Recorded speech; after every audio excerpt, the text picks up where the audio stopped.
আসসালামু আলাইকুম রহমতুল্লাহ। আলহামদুলিল্লাহ, সমস্ত প্রশংসা সে রব্বুল আলামিনের প্রতি, যে রব্বুল আলামিন আমাদেরকে এই সকালবেলার এত সুন্দর দৃশ্য দেখার সুযোগ করে দিয়েছে।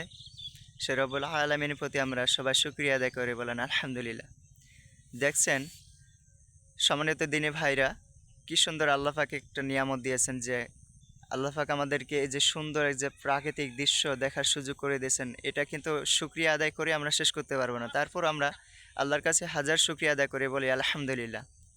দেখছেন আমার পিছনে কি সুন্দর ধানের ক্ষেত, যে ধানের ক্ষেতের মাধ্যম থেকে কিন্তু আমাদের খাদ্য আল্লাহ পাক তৈরি করে দিয়েছেন। তো যেই ধান আগে গাছ থেকে ফল হয়, ফল থেকে সেটা আবার কি হয়, চাল হয়, চাল পরে আবার সিদ্ধ করে ভাত হয়, তারপরে কিন্তু আমরা সেটা ভক্ষণ করি। তো আল্লাহ পাক আমাদেরকে ধীরে ধীরে এত নিয়ামত দিয়েছে, সেই রব্বুল আলামিনের প্রতি আমরা কিন্তু শুকরিয়া আদায় করতে পারি, ঠিক কিনা বলেন? তো সম্মানিত দিনী ভাইরা, একটু আল্লাহর জন্য বেশি বেশি করে শুকরিয়া আদায় করবেন, তাহলে আল্লাহ পাক আমাদেরকে নিয়ামত আরও বেশি করে বাড়িয়ে দিবে। সবাই বলি আলহামদুলিল্লাহ।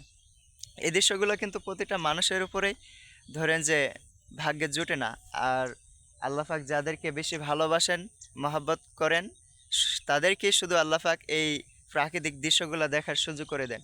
তো সম্মানিত দিনী ভাইরা, দেখতে পাচ্ছেন এত সুন্দর সাত সকালে সকালবেলা যে প্রাকৃতিক দৃশ্যগুলা, এগুলা কিন্তু আমাদের প্রত্যেকটা মানুষের জন্য দেখে শুকরিয়া আদায় করা দরকার, যে আল্লাহ পাক আমাদেরকে এত সুন্দর নিয়ামত দিয়েছেন। তো আলহামদুলিল্লাহ, আল্লাহ পাক আমাদেরকে আরও সুন্দর সুন্দর নিয়ামত দেখার সুযোগ করে দেন।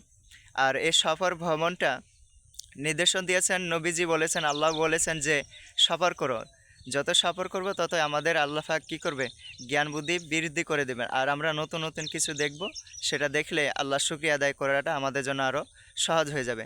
তো আল্লাহ পাক আমাদেরকে সফর করার তৌফিক দান করুক, আর আল্লাহ পাক এই সুন্দর পৃথিবীটা দেখার জন্য সুযোগ করে দেয়। সবাই বলেন আমিন। সুবহানাকা আল্লাহুম্মা ওয়া বিহামদিকা আশহাদু আল্লা ইলাহা ইল্লা আনতা আস্তাগফিরুকা ওয়া আতুবু ইলাইক। আসসালামু আলাইকুম রহমতুল্লাহ।